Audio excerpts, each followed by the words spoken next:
नमस्कार दोस्तों, आप सभी को हमारे ज्ञान सागर चैनल में बहुत बहुत स्वागत है। जब ब्रह्म ज्योति निरंजन तप कर रहा था, हम सभी आत्माएं जो आज ज्योति निरंजन के 21 ब्रह्मांडों में रहते हैं, इसकी साधना पर आसक्त हो गए तथा अंतरात्मा से इसे चाहने लगे। अपने सुखदायी प्रभु सत्य पुरुष से विमुख हो गए, जिस कारण से पतिव्रता पद से गिर गए। पूर्ण प्रभु के बार बार सावधान करने पर भी हमारी आसक्ति क्षर पुरुष से नहीं हटी। यही प्रभाव आज भी काल सृष्टि में विद्यमान है। जैसे नौजवान बच्चे फिल्म स्टारों, अभिनेताओं तथा अभिनेत्रियों की बनावटी अदाओं तथा अपने रोजगार उद्देश्य से कर रहे भूमिका पर अति आसक्त हो जाते हैं, रोकने से नहीं रुकते। यदि कोई अभिनेता या अभिनेत्री निकटवर्ती शहर में आ जाए तो देखें, उन नादान बच्चों की भीड़ केवल दर्शन करने के लिए बहुसंख्या में एकत्रित हो जाती है। लेना एक न देने दो, रोजी रोटी अभिनेता कमा रहे हैं, नौजवान बच्चे लुट रहे हैं। माता पिता कितना ही समझाएं, किंतु बच्चे नहीं मानते। कहीं न कहीं, कभी न कभी लुक छिप कर जाते ही रहते हैं। पूर्ण ब्रह्म कबीरदेव कबीर प्रभु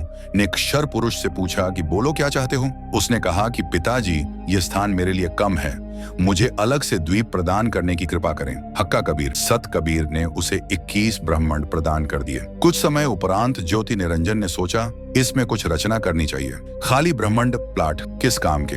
यह विचार कर 70 युग तप करके पूर्ण परमात्मा कबीरदेव कबीर प्रभु से रचना सामग्री की याचना की। सतपुरुष ने उसे 3 गुण तथा 5 तत्व प्रदान कर दिए, जिससे ब्रह्म ज्योति निरंजन ने अपने ब्रह्मांडों में कुछ रचना की। फिर सोचा कि इसमें जीव भी होने चाहिए, अकेले का दिल नहीं लगता। ये विचार करके 64 युग तक फिर तप किया। पूर्ण परमात्मा कबीरदेव के पूछने पर बताया कि मुझे कुछ आत्मा दे दो, मेरा अकेले का दिल नहीं लग रहा। तब सतपुरुष कबीरग्नि कबीर परमेश्वर ने कहा कि ब्रह्म, तेरे तप के प्रतिफल में मैं तुझे और ब्रह्मांड दे सकता हूँ, परंतु मेरी आत्माओं को किसी भी जप तप साधना के फल रूप में नहीं दे सकता। यदि कोई स्वेच्छा से तेरे साथ जाना चाहे तो वह जा सकता है। युवा कबीर समर्थ कबीर के वचन सुनकर ज्योति निरंजन हमारे पास आया। हम सभी हंस आत्मा पहले से ही उस पर आसक्त थे। हम उसे चारों तरफ से घेर कर खड़े हो गए। ज्योति निरंजन ने कहा कि मैंने पिताजी से अलग 21 ब्रह्मांड प्राप्त किए हैं, वहाँ नाना प्रकार के रमणीय स्थल बनाए हैं, क्या आप मेरे साथ चलोगे?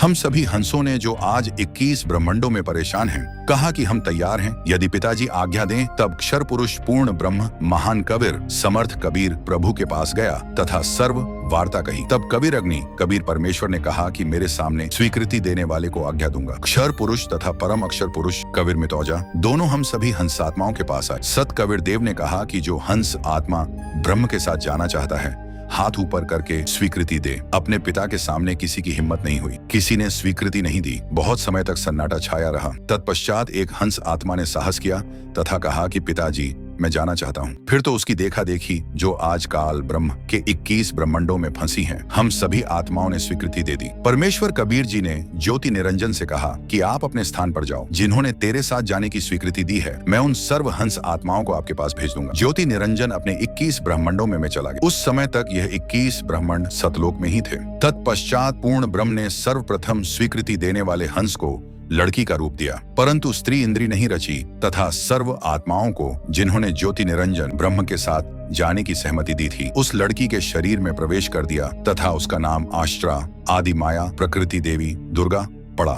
तथा सत्य पुरुष ने कहा कि पुत्री, मैंने तेरे को शब्द शक्ति प्रदान कर दी है, जितने जीव ब्रह्म कहे आप उत्पन्न कर देना। पूर्ण ब्रह्म कबीरदेव कबीर साहिब अपने पुत्र सहजदास के द्वारा प्रकृति को क्षर पुरुष के पास भिजवा दिया। सहजदास जी ने ज्योति निरंजन को बताया कि पिताजी ने इस बहन के शरीर में उन सर्व आत्माओं को प्रवेश कर दिया है, जिन्होंने आपके साथ जाने की सहमति व्यक्त की थी, तथा इसको पिताजी ने वचन शक्ति प्रदान की है। आप जितने जीव चाहोगे प्रकृति अपने शब्द से उत्पन्न कर देगी। ये कहकर सहजदास वापस अपने द्वीप में आ गया। युवा होने के कारण लड़की का रंग रूप निखरा हुआ था। ब्रह्म के अंदर विषय वासना उत्पन्न हो गई तथा प्रकृति देवी के साथ अभद्र गतिविधि प्रारंभ की। तब दुर्गा ने कहा कि ज्योति निरंजन, मेरे पास पिताजी की प्रदान की हुई शब्द शक्ति है। आप जितने प्राणी कहोगे मैं वचन से उत्पन्न कर दूंगी। आप मैथुन परंपरा शुरू मत करो। आप भी उसी पिता के शब्द से अंडे से उत्पन्न हुए हो तथा मैं भी उसी परम पिता के वचन से ही बाद में उत्पन्न हुई हूँ। आप मेरे बड़े भाई हो। बहन भाई का यह योग महापाप का कारण बनेगा। परंतु ज्योति निरंजन ने प्रकृति देवी की एक भी प्रार्थना नहीं सुनी तथा अपनी शब्द शक्ति द्वारा नाखूनों से स्त्री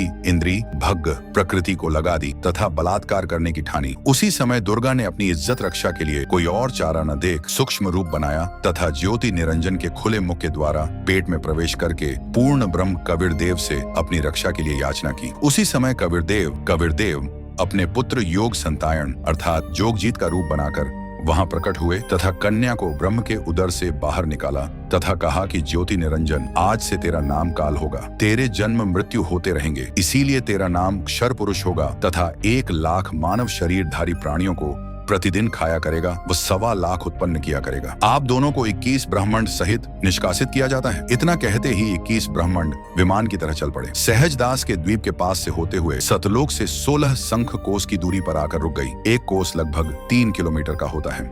ऐसे ही आध्यात्मिक वीडियो देखना पसंद करते हैं तो हमारे ज्ञान सागर चैनल को लाइक, सब्सक्राइब और शेयर जरूर करें। धन्यवाद।